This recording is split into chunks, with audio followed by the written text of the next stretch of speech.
the Committee of Vice-Chancellors and Principals, now Universities UK. Of course, if it's true, and of course it isn't true, but if it was once true that graduates earn more money, and if they earn more money, they paid more tax. And by paying more tax, they made a contribution for the advantage they secured from their degree. But somehow that was never allowed to be an alternative to tuition fees and more immediate payments. It's kind of what the NUS are saying. Yes, actually. but it is, I mean, I do think, just as one closing point, I think the propensity of English society, she said as a Scot, to map educational distinctions and social inequalities together is formidable. So whenever you construct a system of difference, it will tend very quickly to become a system of inequality and relative disadvantage. And if you can't crack that nut, then I think it is a much more difficult set of political choices you're making. I haven't left enough time for the discussion. I'm sorry about that, but who'd like to weigh in? Question or comment, doesn't matter. Yes, lady there in the middle. There's a microphone behind you. Oh, right. Hi, talking about international exposure and the global nature of students at the moment, in the UK, employability lies with jobs that, in the future, that can't be outsourced abroad and can't be automated or computerized. So talking about the role of university in the society, what universities can actually do to develop the right side of the brain of the students, so to make them innovative, imaginative and creative to succeed in employment. Yeah. Well, I mean, I think a lot of what universities do already does that. I mean, the processes of some of the assessments, some of the ways of learning are actually quite effective, but we do need to do more. And there's a whole organisation going on around those areas. I mean, there are things that have the rather unfashionable name co-curricular learning, which is all the kinds of learning that goes on beyond the curriculum. And many universities are now formalising that, helping students to capture it, to be able to actually reflect on what they've learned. The new approach to how we might communicate to the world what students have learned, which is being done through something called the Higher Education Achievement Record, is again a way of trying to get students to reflect on the different kinds of learnings that they've done and to encourage them to get engaged in entrepreneurship, work-based learning, volunteering, all the things where I think, you know, the more creative side may come in. But to be honest, I'd like to see it in the curriculum as well as beyond the curriculum, because otherwise you have issues about equality of access. If you put it in the curriculum, then you're saying that every student has that opportunity. Do you want to? No? Okay, one here and then up there. Yep. Hello, John Davis. Yeah. Okay. I was particularly struck, as they say on Start the Week, I was particularly struck at how you keep referring to global issues, the international realm. And I think around this document that came out last week, and also lots of noises coming out of government, is that competition is going to be ferocious. Mm-hmm. Fierce and ferocious. Do you agree, and what form will it take? Yes, I agree that it will be increasingly difficult to take for granted that we will be able to recruit certain kinds of students or that we will be able to access certain kinds of research funding. So the models that we have had more or less comfortably in the last decade are ones that we're going to have to examine. In terms of your direct question about competition, two obvious things. One is private universities. They're likely to increase. And the second is international provision in English, which is also likely to increase. So if we're talking about where students might go, then there are going to be other possibilities of where students might go, which will require universities to think more clearly about communicating to students what we can do for them and what we can't do for them, actually, so they make informed choices.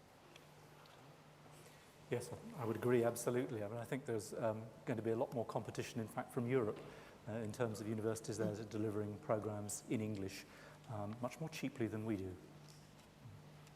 I see the 330 brigade have just crept in, but I'm not going to be intimidated. Yes. Possibly provocative. Would not universities be better able to deliver what contemporary society needs, wants, desires, if they were freed from government control and constant government interference. And that if we could get government out of universities, stop the relationship so that we had endowments that were funded once and that was it, we work our own way through it, and we didn't have an instrumentalist approach to higher education, because whatever political party, when they're in opposition, they want to free universities. When they get into government, they want to shackle us. So free us. Well, just before you deliver up the microphone, can I just ask you this? When you say free of government, do you mean also free of government money?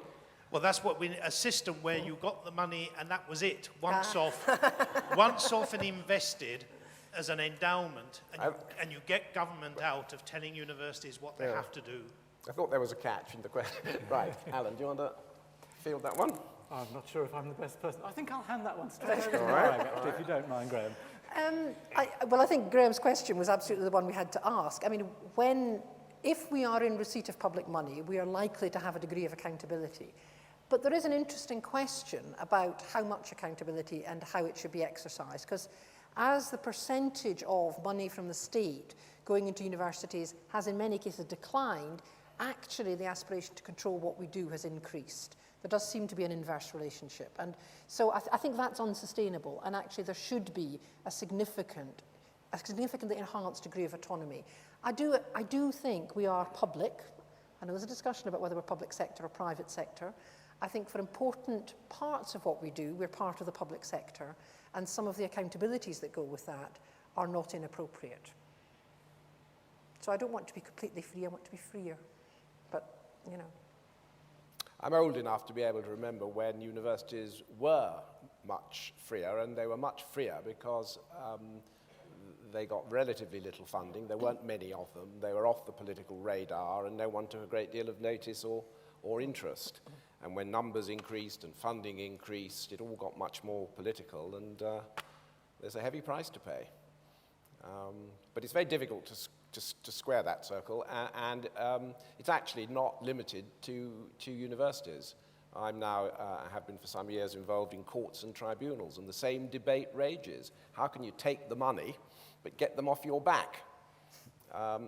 We could come back and have another 30 minutes on that, but it is an important aspect of universities. And the same thing's being said about schools, of course, the great debate about how you run the school system.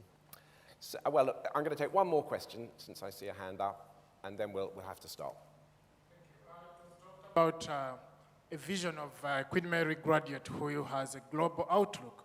I was wondering, practically, what's being done to realize that? Well, practically so far, what's been done is to have the conversation, because it is a non-trivial matter to have a proper, sustained and in-depth conversation with the whole academic community, its students, its alumni, employers who work with us regularly, in order to see whether we can arrive at a consensus. And the interesting thing is we have.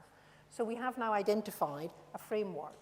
The next thing we will be doing, which is over the next 2 or 3 years, is department by department, working with champions of that project to look at the curriculum, to see how we assess, to think about how we're actually delivering the teaching, so that we can all recognize where there are gaps, when we need to change things. And it is quite a slow business. I think, profoundly examining your purposes and then engaging with a complex issue such as an undergraduate or postgraduate curriculum and changing it, it can take some time, but I'm reasonably happy that in about 18 months we've moved a really long way in terms of clarity about what we're trying to do. Because, with your permission, how global is the outlook? Because sometimes when people say global, in certain parts of the world, they'll be talking about the EC, the America, and only maybe the developed countries. So I'm wondering how global the outlook. Well, we have, actually, somebody will tell me if I'm wrong, I think we have students from 120 different countries, and all of those countries are part of the conversation we have. When we talk about internationalizing our curriculum, we're talking about that whole range of different people who might, bring different things to discussions, who might welcome different kinds of materials